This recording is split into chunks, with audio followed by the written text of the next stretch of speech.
What's up, Chinook Schmackers? I'm Quackers Co., and this is a fish fry for November 20th, being held at the spawning grounds. Our cooking utensils will be the 52 gal, the dark Tetra Dualies, the Explosher, and the jet Squelcher. This rotation has some insane damage output, but it also has the Explosher with it. The Explosher has a really rough mobility, even though it has some fantastic paintability. And we need to remember that Explosher has bomb properties. It's essentially the grenade launcher of the Splatoon universe. So make sure you paint the way for your Explosher player to get around and take out those fly fish. There's no reason to waste all your ink on something that someone can take out really easily for you. So don't forget to use your pings to let them know where those fly fish are at. And we also need to remember that the Explosher shot is piercing. So whenever we want to cause that maximum damage to something, we need to make sure that we cause that blast where it needs to be hit at. And that piercing blast is going to make things difficult when we're on a high tide. So this might be one of those rotations to just injure that fly fish there on the corner, and then focus your damage into the center of the map where it's going to be needed. And the slower fire rate of this composition is going to make taking out Quahawks kind of a nightmare. So unless everybody's focusing damage across the map, you're going to find yourself getting overran, especially on a low tide. So just like always, try to paint as much as that turf as possible, that way you have a little bit more movement in case things get that crazy. This composition is also pretty tough for a Glowflies match. It'll be best if everyone's focusing all their damage onto that line, but if you have the Explosher, try to make sure that blast is exploding at the feet of the Goldie. Luckily, a Griller's Wave will be easier, as long as we stun those Grillers as close to the basket as possible, and the 52 gal and the Dark Tetra Dualies need to be on small fry control. But one great thing about this composition is if you're on a Mothership or a Mudmouth wave, the Explosher can become one of your best tools. With the bomb properties of its blast, you can take out Mudmouths super duper quick. Just make sure you aim for that nasty throat hole that they have. And try to be relentless about it on a Mudmouth wave.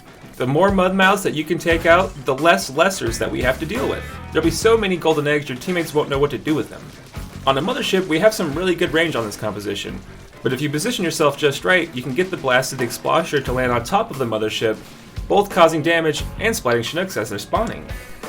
On a Goldie Seek or a Giant Tornado, things also should be pretty easy. Just be smart about where you're positioning yourself with what weapon you have. With that Explosher, just like a Glowflies Goldie, you need to make sure that explosion lands right at that Goldie's feet. And on a Giant Tornado, do not linger in the middle. You want that piercing blast to go through as many lessers as possible. This rotation might get pretty brutal, but if you get yourself a good team, you might find yourself clearing quite a few matches.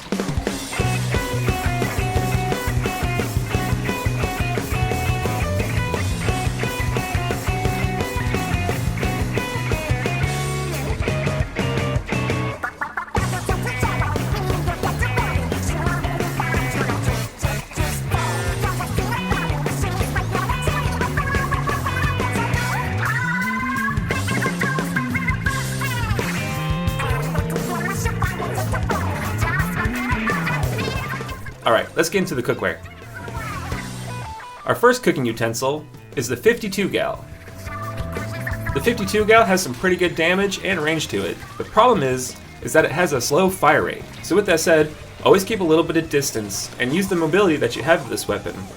This weapon also has some pretty good paintability, and the easiest walls that it would have to paint are the walls by the beach. Our second cooking utensil are the Dark Tetra Dualies. The Dark Tetra Dualies have 4 dodge rolls to them. They also have some pretty good range to fire rate. They have a bit of a lower damage output, so just like the 52 gal, we'll have to keep some distance and use our mobility to our advantage. This weapon has some pretty random spread to it, so it might be easier to activate turret mode, and then keep using those extra dodge rolls you have to move yourself around to better positions so that you can use that increased DPS. A good way to practice this out is right at the start of the match, go to the grates, activate turret mode, paint some of those walls, do a couple more dodge rolls, paint some more walls. Our third cooking utensil is the Explosher. The Explosher's piercing shot with bomb properties can be super duper handy. Try to not linger on the shoreline for too long and keep yourself in the middle of the map. This weapon has some pretty good range and we need to utilize it. Whenever you fire a shot, it has a very narrow stream that we can swim through. So this weapon should not be played aggressively.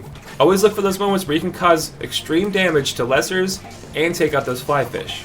And with the supreme paintability that this weapon has, get over to the grates and paint all those walls around there before your teammates even have to worry about it.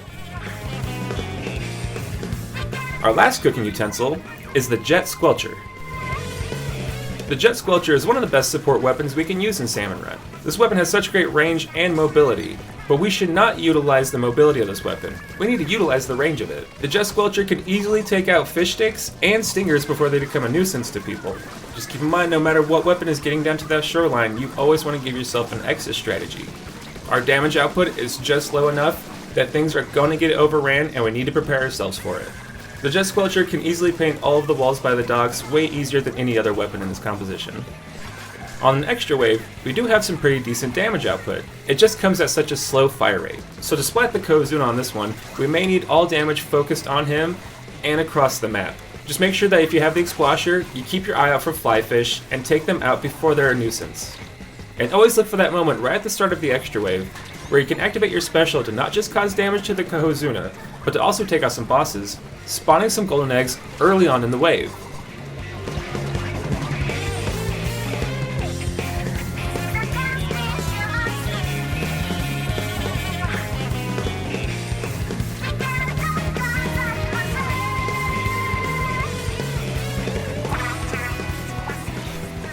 And the fish fry usually comes up before the stage rotation. So if you want to catch these updates when they're hot and fresh, make sure you subscribe and hit that bell. And if you want other Grisco employees to receive these tips, make sure you like and share the video. Bye-bye.